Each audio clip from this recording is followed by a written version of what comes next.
Good evening, ladies and gentlemen. It's great to see so many people here, obviously showing a real interest in what they're going to do over the next 3 years. What I want to do in the next sort of 20-25 minutes really is just give you an idea of why we make decisions about the curriculum we do and the process and what they're going to go through, and also things not to worry about. Those have always been our curriculum aims, and we put them up there at most evenings when we have parents in, because we don't know what they're going to face in the future.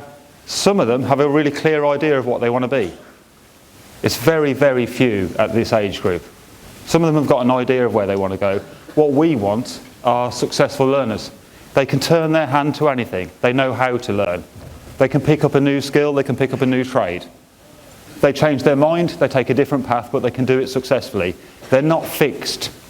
They're not, I can only learn like this. They've got a completely open set of skills.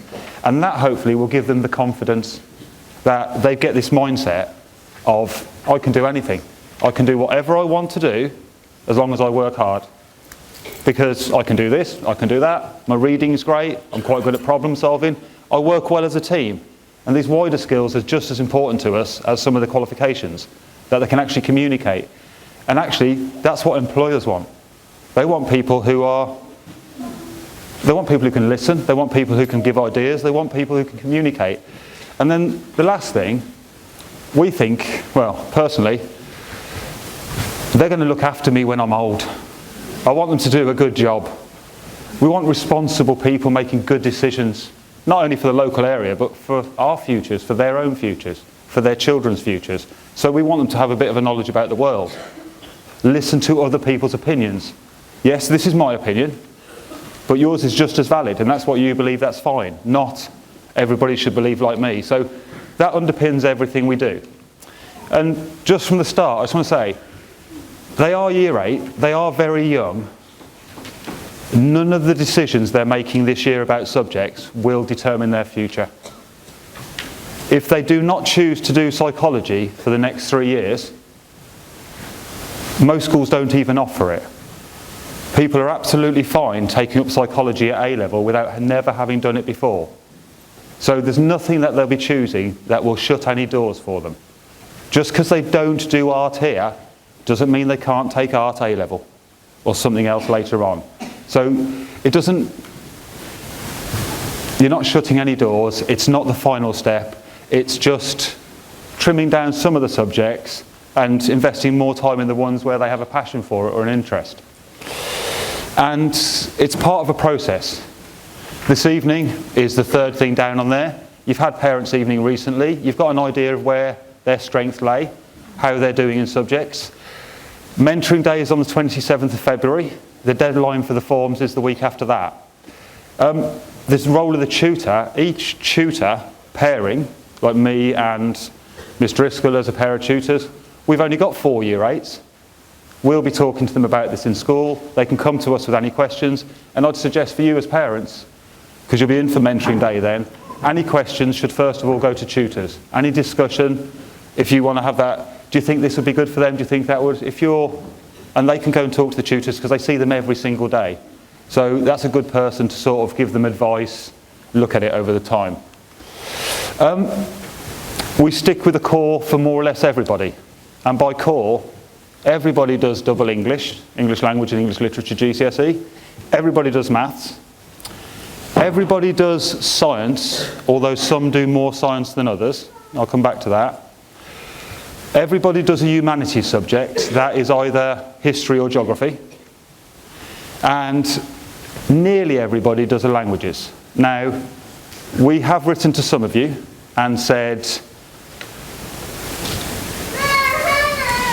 no. No, it's close, but I can't actually spell that in a letter.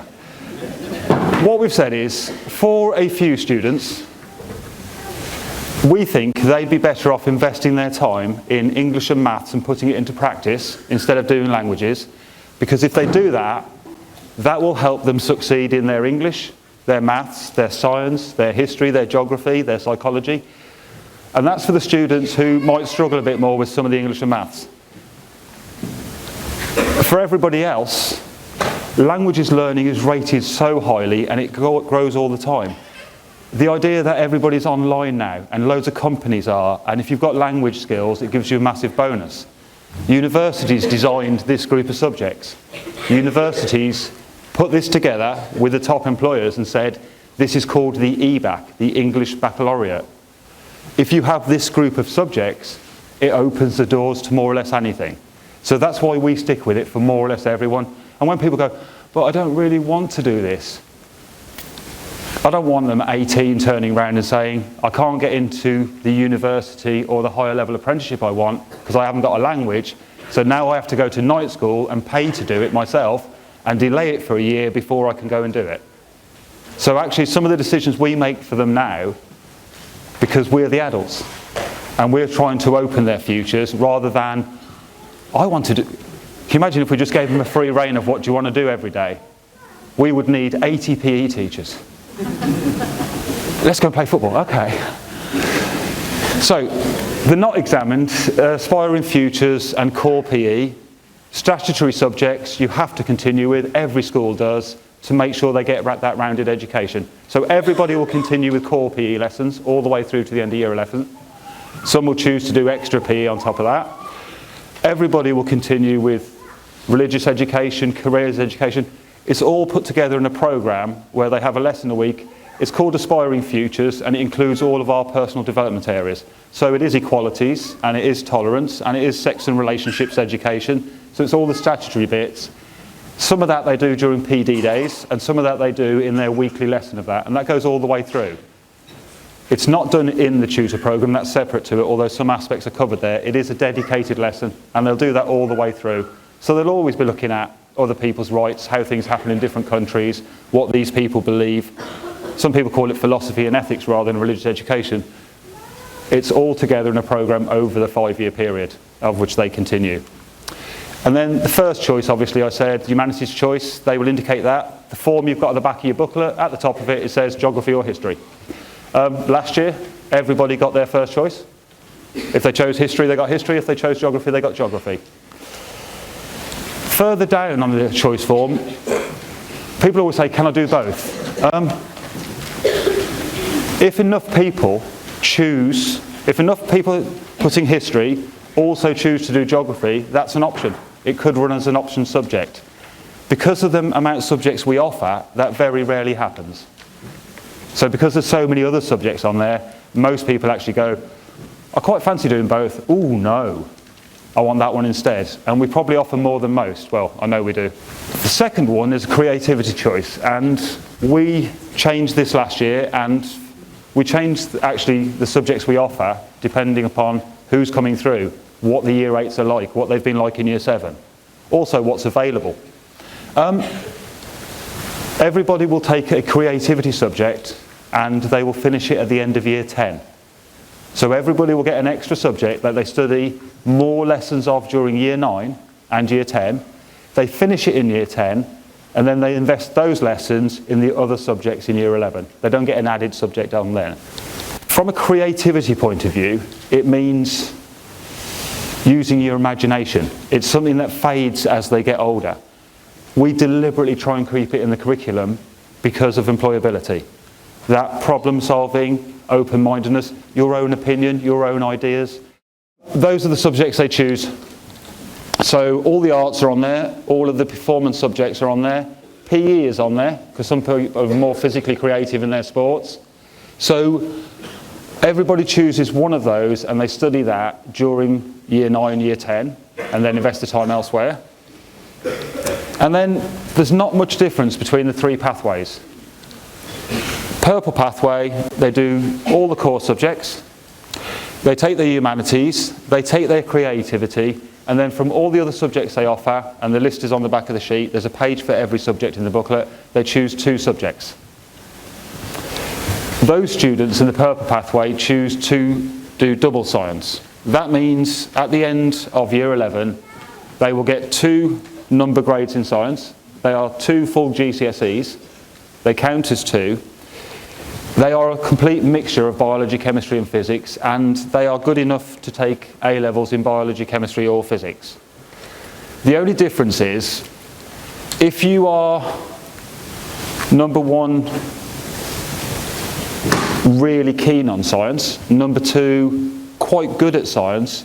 And number 3, if you look at all the careers out there involving science, if you have an interest in science, Mr. O'Neill went around to some classes and he asked people to fill in a form to say whether they were interested in taking all 3 separate sciences.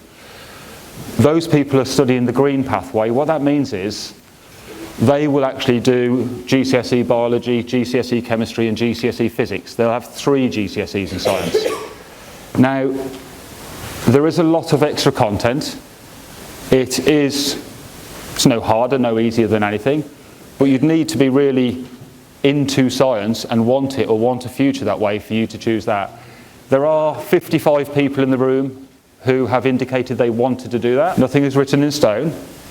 Those people today, on the front of your booklet, it says you have been given a green booklet, and the form at the back of the booklet is a green form. So what you're asked to do is choose your creativity choice and choose one other choice, because one of your choices was the extra science already. If you want to swap your green form for a purple one over the next few weeks because you've changed your mind, that is possible.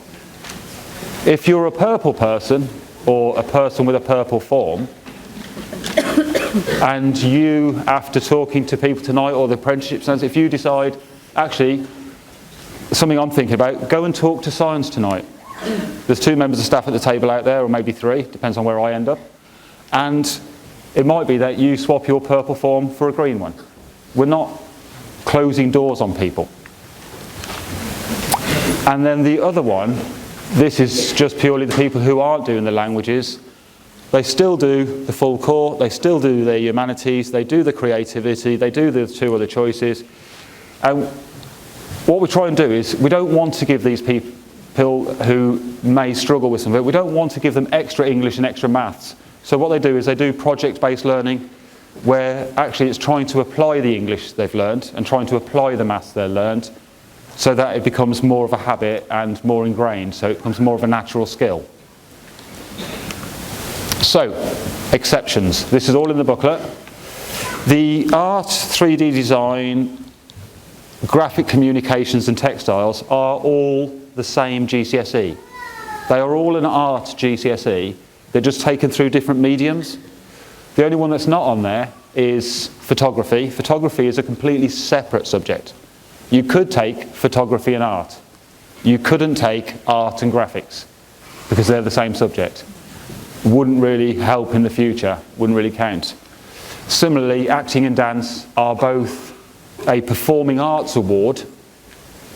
You can either do it through acting or you can do it through dance.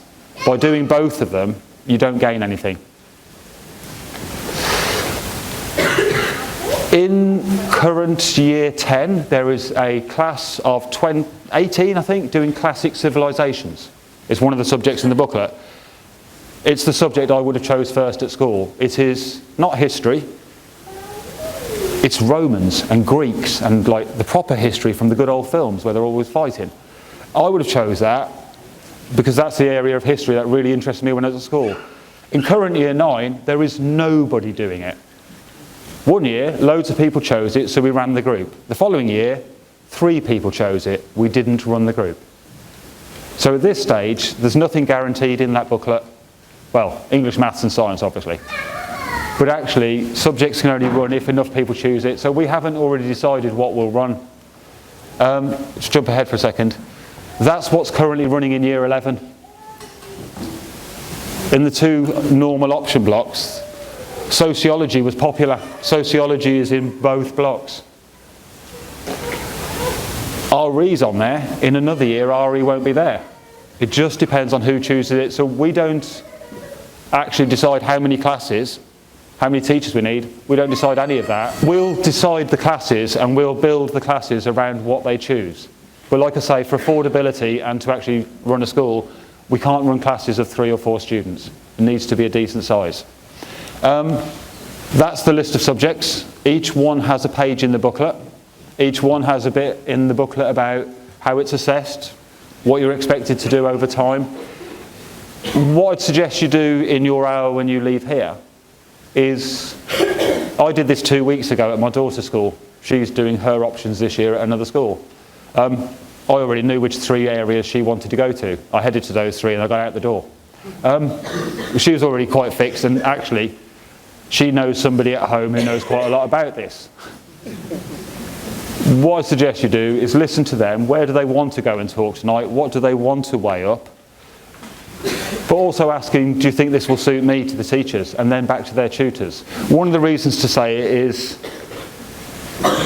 we would recommend, if you wanted to do psychology, you would currently be on track for at least a grade 6 in your English. Psychology involves some maths, quite a lot of brain science, but the way it's assessed and examined is through very long written answers similar to essays. And if your writing is not a strength, the way psychology is examined is not probably suitable for you. Sociology, covering some of the psychology areas like crime and education as well, but sociology is assessed in a way more like science and geography, with some short mark answers as well as longer ones. So a lot of students would find, if you're not on track for a 6 in English, sociology might be more accessible for you, whereas psychology, you might get halfway through year 10 thinking, it hurts, and you feel like you're struggling. So the reason we say that, similarly, computer science. There's quite a lot of programming, there's quite a lot of maths, there's quite a lot of computational thinking. If your maths is not a strength, if you're not on track for a 6 or above, and every year people come back and say, I'm only on track for a 4, but I want to be a computer games programmer, I want to do computer science. They'll drop out by the middle of September and change their mind. Because that's what's happened last year and the year before. They will struggle. So if maths is a strength, computer science is a great option to consider, if that's what you're into. And the only other one, photography. If you're considering photography, it's the first year we ran it last year. There are 2 groups currently doing it in year 9. You need to own your own camera. You cannot use a phone. Everything about the camera has to be adjusted focus, adjusted exposure. You have to be able to do it all yourself and manipulate that, because that's what your skill is as a photographer. That means approximately £350 to £400 buying a camera before the start of the course. Like I say, a lot of people committed to that last year, and they got their cameras, and there's 2 classes running now. They own their own cameras. They have to get used to that camera and use it throughout the course. And so that's a bit of an investment. It's probably not one of, I'm not sure about photography, I'll give it a go for a couple of weeks. Because that could be a well, unless it's their Christmas present. So in the booklet, it does on some of the pages offer advice like maybe you need to be strong at this in order to take this subject. Now, Miss Cherry is going to do an assembly, if she hasn't already, with all the year 8s to explain exactly what is the difference between 3D design, fine art, graphics and textiles. In psychology and sociology at the moment, they are running taster lessons during humanities lessons, so everybody in the whole of year 8 will get a chance to sit in a psychology lesson. They will all get a chance to sit in a sociology lesson. In IT and computing, they will all get a chance to know exactly what computer science is like. So there are sampler and taster lessons going on over this period. I was talking to a boy today from year 8 who told me last week Miss Dimlow came in and did a 15-minute Spanish section. So they'd have an idea what Spanish is like if they choose it as a second language. So we're not just expecting them to guess what these subjects are like. Just a reminder, if you're younger than me, you did probably quite a lot of coursework and modules, and GCSEs now are, at the end of year 11, 100% exam. It tells you in the booklet if it's different. It'll tell you in the booklet, for example, that some courses are 60% all of their work they collected over the 3 years, and 40% exam, or it's 100% exam at the end of year 11. Different setups suit different people. So the 3 booklets, and it's hard. It is going to be hard. It's going to be great for their future. It's going to be great with your support. It's going to be great with our support. most of them end up doing 9 or 10 subjects. For the very able in maths, they can, if they want to, they can do further maths. And at the moment, that is taught after school in extra lessons. For the classes who are good at maths, we also enter them for statistics GCSE. Because maths is their skill area, why not give them another one? So there are some extra opportunities there. Nobody is forced through them. Deadline Friday 6th of March, the end of the week after mentoring day. And why is there a picture of me looking very bewildered in the middle of a forest with a group of Year 8s? Because you're a captive audience for another 3 minutes. When I said at the start our curriculum is about growing them as a person, we do not run Year 8 camp for now its 22nd year because we like losing sleep, losing hair, sleeping in the cold, getting dirty, and chasing children around a field at 2 o'clock in the morning to get them back in their tents. That's not why we do it. When they come back from Year 8 camp, they will come back different as a cohort, as a year group. They always do. They come back more tolerant. They come back, some of them really come out of their shells. Some of them realise that there is a world outside their computer, their mobile phone or their bedroom. Some of them go out and do things physically in the real world. They do leave their bedrooms. And actually, I would say that is a lot more important now than it was when I was their age. Because we didn't have anything else to do, so we had to go out and play. And now, unfortunately, getting into those habits, actually going away to the New Forest, whether they go camping all the time or they've never been, going away for 4 days, 3 nights, for approximately £85–90, and running around and playing. We don't do the water sports and all that. We don't make it the £400 Calshot holiday. It is cheap and nasty. I'm probably not selling this very well at this moment in time. It is, we don't want them to bring any paper, any pens. We won't set them off on a nature trail to write a poem. Although if that's what they want to do in their free time.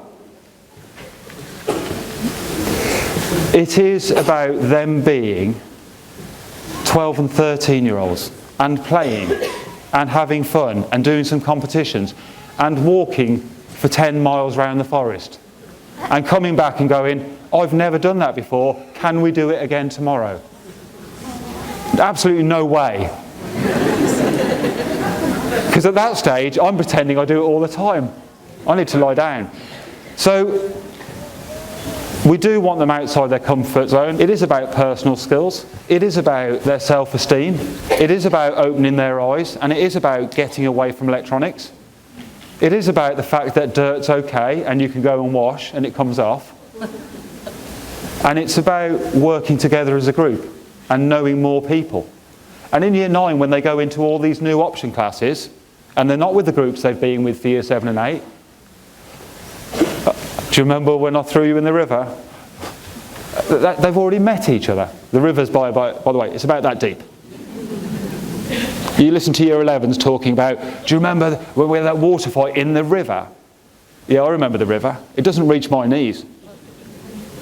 But obviously the stories grow. And what I would suggest for your sons and daughters is, they're in tutor groups with Year 9s, Year 10s and Year 11s, of which more than 90% went to Year 8 camp themselves. There's about 9 members of staff in the school who went to Year 8 camp when they were kids. They're good people to talk to about it. They liked it so much they've come back and worked here so they can go and run Year 8 camp. Eventually I won't be able to go. I'll get banned by my boss. Anyway, playing fun, mud, not online, friendships, new people they've never worked with before, living outside. Some go nervous. Nobody ever comes back and says, I wish I hadn't. All they do is they come back going, Why is the school doesn't do a year 9 camp? Because year 8 kills us. It's enough. There's loads of opportunities out there. Some of them do actually go and get involved in outside activities. Make the most of it, but as I said at the start, you are not, it's not life or death. You're not cutting things off. We want them to make the right choices and choose subjects they'll enjoy doing and be successful in. But like I say, thank you for coming.